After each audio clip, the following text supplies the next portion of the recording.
Hi,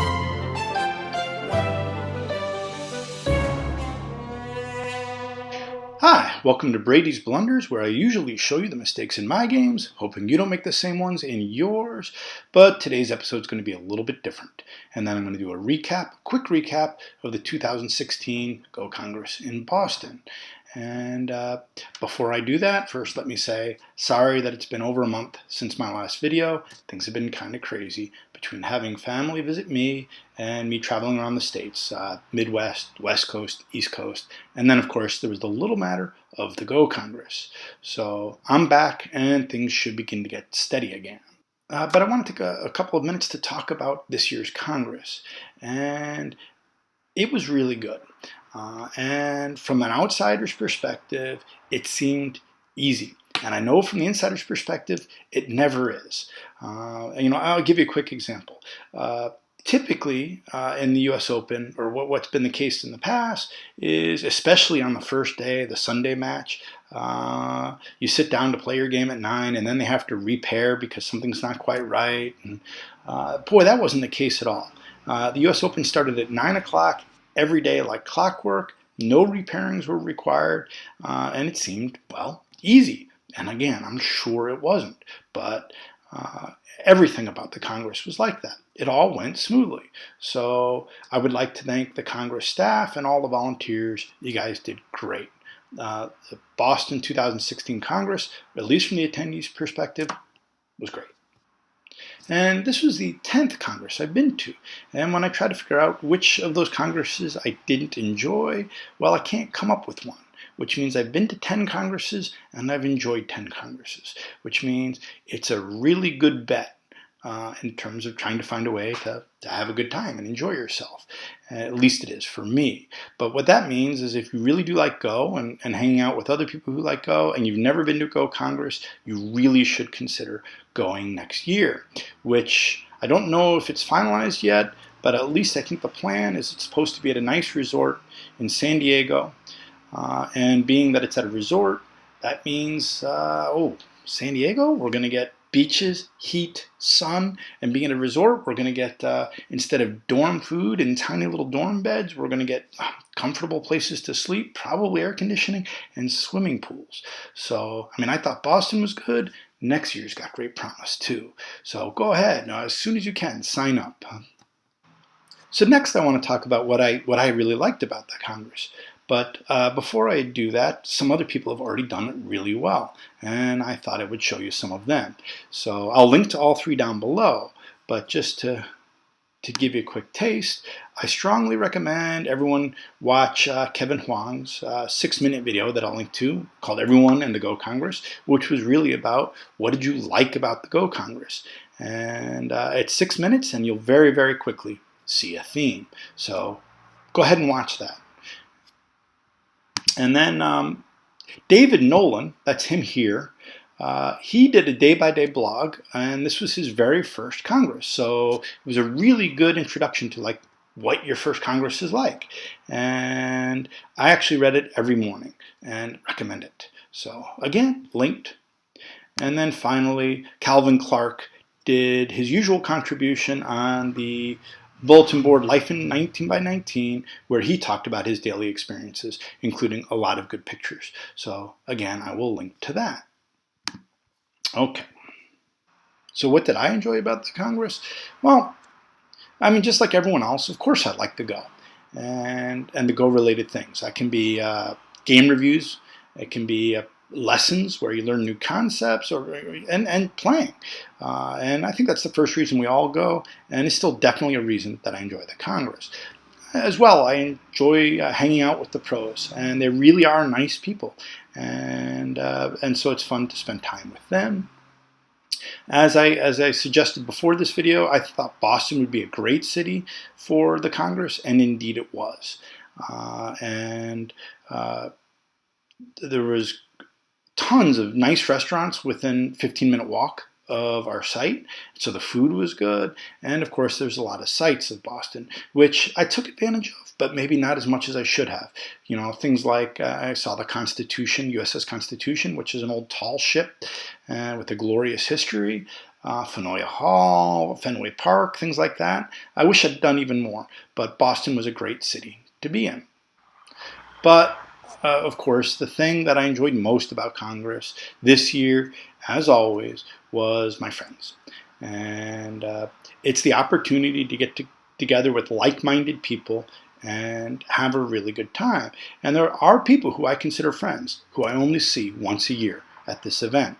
And so that was, yeah, it was good seeing everyone. And speaking of friends who I wasn't able to see this year, I missed Josh, my usual roommate and partner in crime, and Eric, who always has the brightest smile at the Congress, and Laura, my Parago partner, who actually makes my moves reasonable, and of course Brian, who I know his heart was at the Congress even if he couldn't be, and he just needs to know that our hearts were with him too. And if I missed anyone who wasn't there, sorry, I didn't mean to overlook you, I promise. But there were a few unique things about this year's Congress as well. Number one of which, I started Brady's Blunders after last year's Congress, when I decided that maybe some public flagellation would be the best way to stop making so many blunders.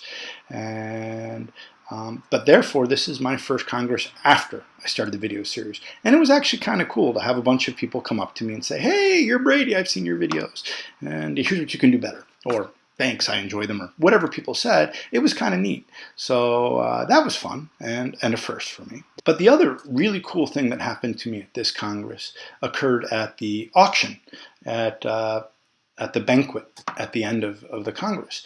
And this is an auction for charity. It's for the American Go Foundation, which seeks to promote Go within the United States. And typically at this event, they auction off a Go board. And it's a beautiful Go board, and it's signed by all the pros who attend. And so usually it includes the winner of the Masters or the US Open, and every other pro who helped teach people there. So it's really quite cool. And I have kind of a tradition of bidding really high on that board every year, not with the expectation of winning, but just getting the bids up to the right place. And indeed, so far I've never managed to win the board, but it's kind of fun to stand in the back of the room and yell a number that's double what anyone else has yelled so far. But this year was a little bit different in that not only was there a Go board, there was some Go bowls, and the lids of which were signed by Aja Huang and Fan Hui of AlphaGo fame. And when I saw this, I was like, ooh, well, that's kind of cool. I mean, yeah, the board is awesome, but the stones are, well, number one, they're much more portable. I can actually fit these in my bag and take them home. And number two, they're directly AlphaGo related. And if you've watched my videos, you know how much of an AlphaGo geek I am. So I secretly plotted, yeah, this would be good to get. And I tried my usual high bid strategy, but someone bid over me relatively quickly. So then I went high again, and happily I was fortunate enough to win. Now, of course, the most important thing about this win is the money goes to the American Go Foundation, which is a charity promoting Go, and I'm really happy about that. So anyway, I was super excited to win these bowls at the Congress, and signed by Aja Huang, who's the hand of AlphaGo, as well as its lead programmer, and Fan Hui, who is the trainer of Go. Pretty cool, huh? So there, supporting charity and getting a piece of AlphaGo memorabilia, I'm tickled pink. Right. Well, I said that I would end this video with a problem, so I'll keep that promise. And here it is. I'm playing black. This is my first game from this year's Congress, and my opponent has made a mistake that has let me completely surround his upper white group in Sente. So you can see I'm gaining outside influence, and his group is small and inside. Furthermore, his group isn't even completely alive yet, because I can start a ko. Now my goal is to take immediate advantage of this. I'd like to have a clear lead in this game from the beginning, And so I want to play somewhere in the upper right or right-hand side. So if you were black, where would you play now? Now, if you're a strong player and you don't want any hints, you can go ahead and end the video because this is it. It's over. But if you're a little less strong and you'd like a multiple choice problem, let's wait for them to go away and then I'll put them up. Okay. Let's do 4 multiple choices. No, let's make it 5. I can start a co with A. And so that's one possibility. Is that something I should do right away? Or I can link up my groups by playing at B, giving myself stronger influence on the outside. Or I can play a move to secure the right side, let's say C, D, or E. So if you were black, where would you play? I'm not going to tell you now. I'll tell you in the next video. Thanks for watching, and I'll see you next time. Bye.